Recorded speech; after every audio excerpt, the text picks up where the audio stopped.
Samantala, grade 12 na estudyante na kumpiskahan ng 60,000 halaga ng marijuana sa Sual. Para sa detalye, narito si Idol Jam Victorio. 104.7 IFM. Report!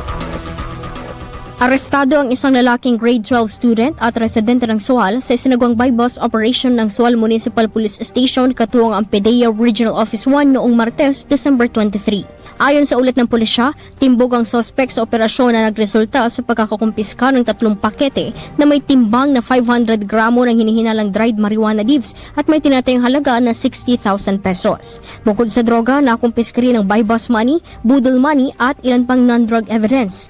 Dahil dito nahaharap ang suspect sa kasong paglabag sa Republic Act No. 9165 o ang Comprehensive Dangerous Drugs Act of 2002. Patuloy pa ang investigasyon ng kapulisan laban sa suspect habang pinaghahandaan ang kaukulang kasong isasampa laban sa kanya. Kasama mo mula dito sa IFM Digupan, ito si Idol Jam Victorio. Tatak IFM.